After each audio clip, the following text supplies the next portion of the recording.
เดี๋ยวไม่กินข้าวซะซื้อยังแคบเป็นใส่มือสุกวันนี้เอาวางก่อนก็ได้ปกติใจลาแล้วมื้อนี้มี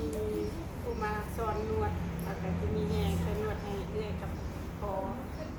ชิ้นน้อยให้แกกับพอมันหนักจำไว้ได้ไปเห็นจะพูดสักได้พ่นป่ะได้พ่นป่ะวันนี้เห็นป่ะก็ได้คน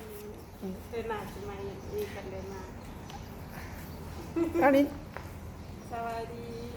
ชื่อกินอรอนเด้อดีใจที่ได้มาเรียนนวดเพราะตัวเองก็เป็นคนค่ายอยู่แล้วเคยเป็นนวดแล้ว แต่ว่ามาเรียนจุดนี้แล้วก็อาจจะใช้นำความรู้ของตัวเองนี่แหละแล้วก็อาจจะช่วยคนอื่นไป ที่ซอยไฟ ช่วยสมัยก็จะช่วยแนะนำแล้วก็น้องๆอยู่ในนี้นะ บุญพี่น้องได้สิไปปัววะ ก็คิดว่าแต่ว่าคันเฮามีความรู้สูงหรือว่าเฮาสามารถนวดได้เพิ่นอาจจะนวดให้กับเพิ่น สบายดีซื่อจอมใจความรู้สึกมื้อนี้ก็เป็นบทเรียนอันหนึงที่ว่าเป็นความรู้ที่ว่าเฮาโตเฮาก็คือว่ายามเฮามีปัญหาเฮาสิให้ผู้อื่นนวดให้แต่ว่าเขาเจ้าบ่ฮู้เขาก็สามารถแนะนำเขาเจ้าได้ว่าเพราะว่าเฮารู้จุดแล้วก็บอกเขาเจ้าว่านวดจังซี่หนึ่งเฮาก็สามารถนวดให้เฮาเองได้เนาะนวดให้คนอื่นได้แล้วยังบอกผู้อื่นนวดให้เฮาเองได้ แล้วพี่หมาซาเทมันนี่ มาสากุ้งคาอยู่นี่ก็ประมาณ โดยสบายดีอันคันไฟลี่นะมันก็ด้วยแล้วก็ขอบใจอาจารย์ที่ว่าให้โอกาสอันนี้ให้กับเราเนาะที่ว่าได้เรียนนี่อันชุดที่สองอีกแล้วก็มื้อนี้ก็รู้สึกว่าผ่อนคลายนะคะได้ความรู้อันเพิ่มเติมไปอีกว่าเอาสิไปนำใส่กับครอบครัวแล้วก็พ่อแม่ที่ว่าเพิ่นกำลังสู้อยู่แล้วก็อ้ายเอิ้นทางกลับบ้านคิดว่าคันได้กลับบ้านมันต้องสิไปใส่ที่ศาลโดยขอบใจอาจารย์ จะดีใจว่าจะความคนละลายไปนี่ โดยแม่แต่เพราะว่าก็คือว่าโอ้ยเห็นจังได๋เนาะนัดอาจารย์นะว่า12คน13คนน่ะแบบมาบ่มีผู้ใดมาแต่ว่าก็เก็บได้ตามจำนวนแล้วก็กายอีก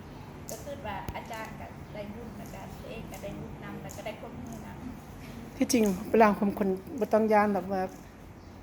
มาเห็นวิสานี่มันต้องมีสายบุญถ้ามีสายบุญเอิ้นได้ก็บ่มาเนาะ โดยก็คิดไปได้ซั่นแล้วจื้อคำอิฐที่อาจารย์มาสอนชุดคำอิฐว่าถ้าผู้ใดมีบุญจะได้มาเรียนวิชานี้ถ้าผู้ใดบ่มีบุญก็บ่ได้มาเรียน แม่เอิ้นจังได๋ แม่ บ่ พวกอาจารย์เพราะว่าคำอิฐก็จะว่าไผๆก็ว่ามาแต่ว่าสุดท้ายก็จะบ่ได้มาแต่ละคนอยู่นี่ถือว่าสะสมบุญได้แล้วถึงได้มาเรียนวิชานี้ แม่น ขอบใจทุกคนแล้วก็ขอบใจอาจารย์ เฮ็ดตบมือเราเลยนี่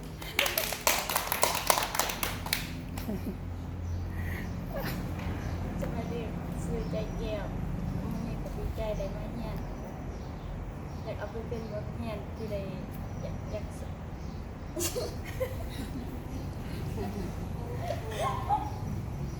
เอาไปให้พ่อให้แม่ก็อยากเป็นให้พ่อให้แม่แล้วก็ไอ้น้องอีกหนึ่ง เดี๋ยวนะอันนี้ โดยสบายดีน้องเอชื่อว่านังคุยเนาะที่เฮียนวันนี้ก็รู้สึกดีใจน้องภูมิใจหลายเนาะมาเฮียนวันนี้ก็ได้บทเรียนที่เอาไปแบบไป